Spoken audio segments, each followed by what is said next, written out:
अस्सलाम वालेकुम फ्रेंड्स, आज एक नई गाड़ी की वीडियो लेके आए हैं और ये है होंडा की HR-V EHEV हाइब्रिड। ये गाड़ी जिस दिन लॉन्च हुई थी मैंने उसी दिन जाके बुक करवाई थी, बल्कि द नेक्स्ट डे जाके बुक करवाई थी। रीज़न ये है कि मुझे होंडा वीज़ल का I have been the owner since 2016।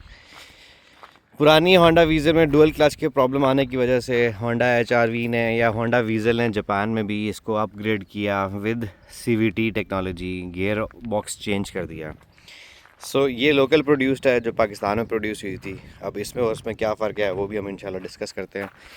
इसके अंदर जो साइड प्रोफाइल में आपको ये टायर नज़र आ रहा है, डायमंड कट शेप का जो है ना, ये व्हील बहुत खूबसूरत सा है। और इसमें सबसे अच्छी चीज़ ये है कि जो हमारे यहाँ पाकिस्तान में टायर की टेक्नोलॉजी वो बहुत ही ऑब्सोलीट थी।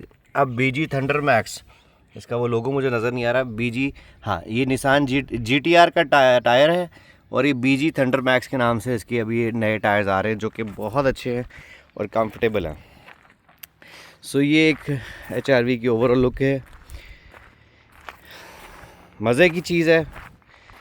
This is a real cross over category car. हमारे यहाँ किया स्पोर्टेज और दूसरी गाड़ियों को क्रॉस ओवर कहा जाता है, बट वो क्रॉस ओवर नहीं होती।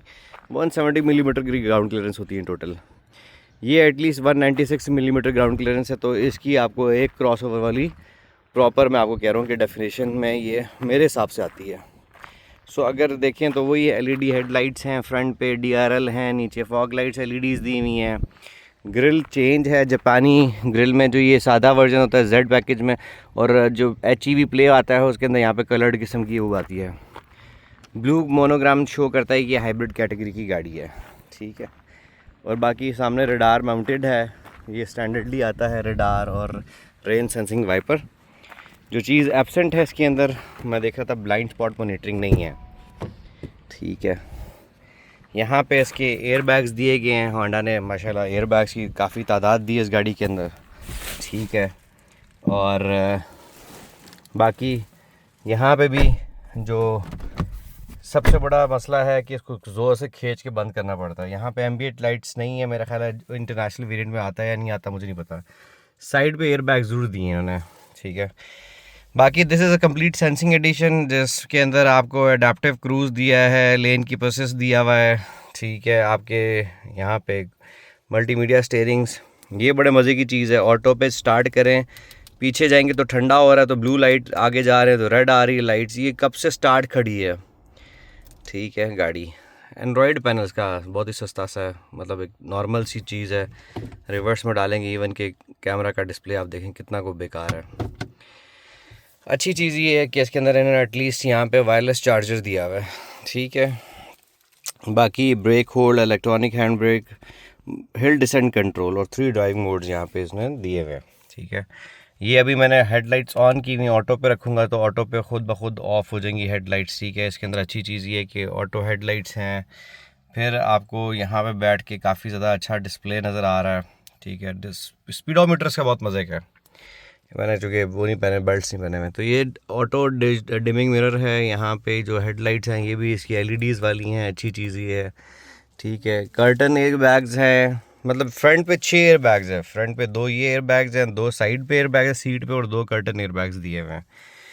ओवरऑल ये फील है। जो बुरी चीज़ ये है कि ये इसके ऊपर जो इन्होंने दिया हुआ है ब्लैक ही इंटीरियर दिया हुआ है, और ये ब्लैक भी ऐसा है कि हल्का सा कोई ऑयली या हार्ड टच हो तो इस पर निशान आ जाते हैं, तो इसको मेंटेन करना इज़ टू डिफ़िकल्ट। फिर यहाँ पे पियानो ब्लैक का जो फिनिश है, ये भी मसला ये है कि हमारे यहाँ ज़रा सा होगा गंदगी तो ये मज़ा नहीं रहेगा, इस पर स्क्रैचेस आ जाएंगे काफ़ी ज़्यादा सारे।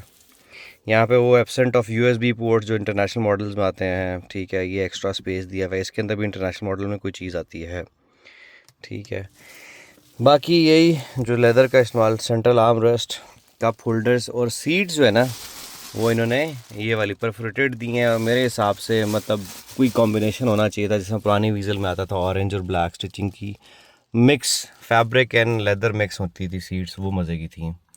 बाकी यहाँ पे टेल गेट का ऑप्शन दिया गया है, ठीक है। ये आपका जो है आवाज़ बंद करने के लिए हाइब्रिड की और ट्रैक्शन कंट्रोल के बटन्स दिए गए हैं, ठीक है।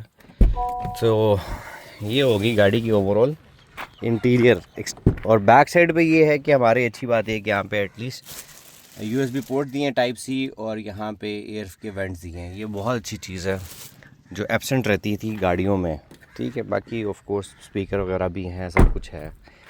और सबसे अच्छी चीज़ ये है कि ये इलेक्ट्रॉनिक टेल गेट इन्होंने दिया हुआ है। सो ये एक अच्छी चीज़ है। और वो अच्छा, वैसे ना भी हो तो क्या है, लेकिन स्टिल हमारे यहाँ पाकिस्तान में ना वो स्पोर्टेज में ऑल व्हील ड्राइव में उन्होंने ये चीज़ें दे दी थी और बस लोगों ने कहा जी क्या बात। तो मेरे हिसाब से ये हाथ से सीटें अप डाउन करना है और टेल गेट को ख़ुद से ही बंद करना, जैसा मुझे अभी भी मैं हाथ से ही करने लगा था। शुक्र मुझे याद आया कि ये टेल गेट दूसरे तरीके से बंद करनी है। सो ये शुरू में ही मैंने बुक कराई थी होंडा डाउनटाउन से, HRV हाइब्रिड थी। टेल लाइट्स इसकी बड़े मज़े की हैं। ये 2025 मॉडल की जो जापान में टेल लाइट्स इंट्रोड्यूस हुई थी वही वाली दी हैं। एटलीस्ट इन्होंने टेल लाइट्स एडवांस दी हैं, ठीक है। रिम अच्छा है, लेटेस्ट है।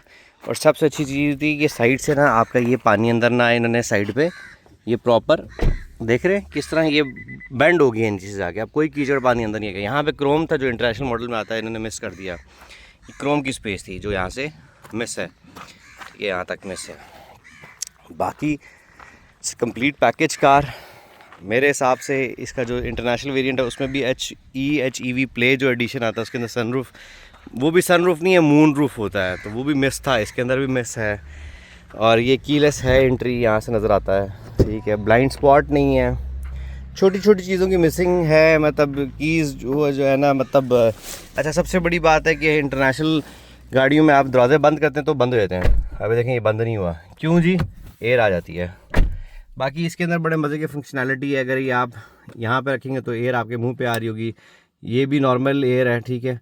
और अगर यहाँ ये बंद हो गई है, अगर यहाँ पे रखेंगे इस साइड पे तो ये एयर पीछे जा रही होगी और आपके मुंह पे डायरेक्ट हिट नहीं करेगी। ये अच्छा एक फ़ीचर इन लोगों ने दिया है। तो डिस्टर्ब सॉर्ट ऑफ एयर आएगी, ठीक है, और वो आपको तंग नहीं कर रही होगी। सो ये एक छोटा सा वॉक अराउंड था। इसकी सबसे अच्छी चीज़ ये है कि I have driven this car for around 600-700 kilometres. इसकी प्रैक्टिकलिटी ये है कि ये गाड़ी आपको डबल इलेक्ट्रिक मोटर के साथ है, और मैं इसको क्लेम करता हूँ कि ये लोकल के ऊपर भी जो है ना 24 से 25 की फ्यूल एवरेज देती है, और ये 100% देती है, ठीक है। 24 से 25 की ये आपको एवरेज देती है। तो मेरे हिसाब से इससे अच्छी चीज़ क्या हो सकती है कि आपको फ्यूल एवरेज जो है ना वो बेस्ट ऑफ द बेस्ट मिल रही हो। तो ये सबसे अच्छी चीज़ है। इसकी hybrid system has improved a lot, ठीक है। होंडा का वैसे भी मैं हाइब्रिड को हमेशा बेस्ट कहता हूँ, क्योंकि लिथियम आयन बैटरी के साथ वाहिद गाड़ी है जो यही देती है। और दूसरा ये है कि इसके अंदर आपकी जो मोटर है वो भी डबल इलेक्ट्रॉनिक मोटर कर दी है, तो आपकी हर चीज़ ही इसके अंदर फ्यूल एवरेज बहुत अच्छी हो जाती है इस सारे सिस्टम के अंदर। सो एक छोटा सा वीडियो था, और मेरे तो ये फेवरेट गाड़ी रही है। सिर्फ एक मसला मुझे इसके अंदर आता है कि इसके अंदर सनरूफ नहीं है। अदर देन दैट ये गाड़ी टोटल प्रैक्टिकल है। आप देखें जैसे मैंने पार्क किया तो वहाँ पे लाइट्स भी ऑन हो गई हैं। So this is totally practical car, end of course कि होंडा ने उस तरह से मार्केट अपनी गैदर नहीं की जिस तरह करनी चाहिए, लेकिन ये है कि जिसने गाड़ी रखनी है उसके लिए सबसे बेस्ट अवेलेबल हाइब्रिड है, ठीक है। और 1 लाख किलोमीटर की वारंटी भी होंडा इस पर दे रहा है।